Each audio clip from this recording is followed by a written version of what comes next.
안녕하세요. 유튜브 칼럼니스트 박인택입니다. 깨어있는 지식인의 뉴스 바라보기 박인택의 인텔리TV 시작합니다. 구독, 좋아요 부탁합니다. 성과급제로 바꾸면 여러분은 좋은 평가를 받아 임금을 지금보다 더 많이 받을 것 같은가요? 다른 사람은 몰라도 자신만은 연봉을 더 많이 받을 수 있다고 착각하기 쉽습니다. 난 잘해.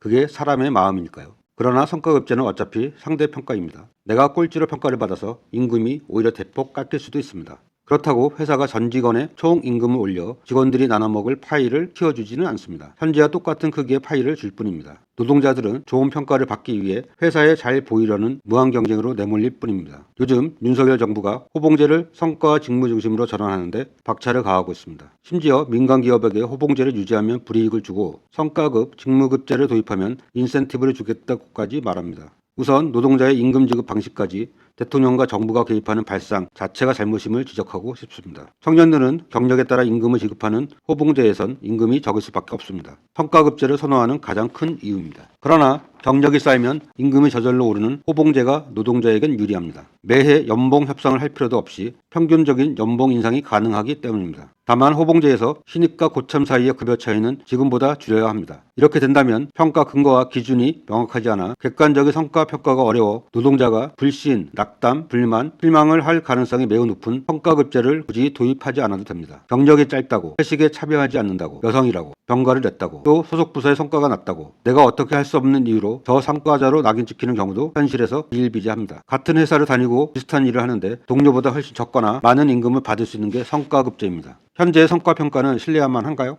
평가 권한을 지닌 상사가 객관적인가요? 동료가 나보다 더 좋은 평가를 받는 것에 대해 불만이 없나요? 너가 잘하면 더 대우받을 수 있다는 번지르한 말을 하면서 노동자들끼리 경쟁하게 하는 자본과 권력에 속고 있는 건 아닐까요? 직무급제도 잘 살펴야 합니다. 직무에 따라 급여를 받게 되면 직업의 기천이 공고합니다. 직업에는 기천이 없다고 배웠는데 급여의 많고 적음에 따라 그 사람을 평가하고 등급을 매기고 심지어 차별까지 하게 될 겁니다. 인간의 존엄성, 계급이 없는 평등권은 헌법의 최고 가치입니다. 베트남 전쟁 당시 우리 국군의 민간인 학살에 따른 피해를 정부가 배상해야 한다는 법원의 판단이 처음 나왔습니다. 서울중앙지법은 7일 베트남인 응이엔 티탄 씨가 대한민국을 상대로 낸 손해배상 청구 소송에서 국군의 총격으로 피해를 입었다는 원고의 주장을 대부분 인용했습니다. 법원은 정부는 원고에게 3천만 100원을 지급하라고 판결했습니다. 응이엔 씨는 1968년 2월 베트남 꽝남성에 위치한 한 마을에서 해병 청룡부대 군인들이 민간인 70여 명을 학살한 사건 당시 피해를 입었다며 2020년 4월 소송을 냈습니다. 재판부는 판결에서 당시 국군이 마을 주민들을 한 곳에 강제로 모이게 한 뒤 총으로 사살한 사실이 인정된다. 해병들이 작전 중 총으로 위협하며 응이엔 씨 가족들을 방공호 밖으로 나오게 한 뒤 총격을 가했다. 응이엔 씨의 이모와 남동생, 언니 등이 현장에서 사망하고 응이엔 씨와 오빠는 심각한 부상을 입었다. 이는 명백한 불법 행위에 해당한다 라고 밝혔습니다. 법원의 판결을 지지합니다. 일본의 징용이나 또 위안부 문제에 대한 태도와는 완전히 다른 대한민국의 문명 국가로서 입지를 명확하게 보여준 것이라고 생각하고 환영하는 바입니다. 과거의 아픈 역사를 딛고 미래지향적인 양국 관계로 나아가기 위해서는 잘못을 직시하고 이를 바로잡으려는 용기가 필요합니다. 대한민국은 일본이 걷고 있는 잘못된 길을 가서는 안 됩니다.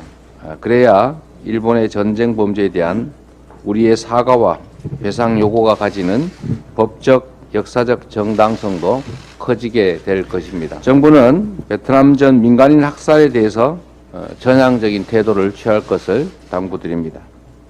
이번 판결로 앞으로 또 다른 피해자들이 우리 정부를 상대로 소송을 제기할 가능성이 큽니다. 그러나 개별 피해자들이 소송을 하는 것은 시간도 오래 걸리고 힘든 과정을 거쳐야 합니다. 과거의 잘못을 인정하고 반성하는 것이야말로 용기 있는 행동입니다. 국회는 피해 배상 등에 대한 특별법을 제정하고 정부는 적극적으로 피해를 배상하고 사과를 해야 합니다. 일본과 같아서야 되겠습니까? 인텔리TV였습니다.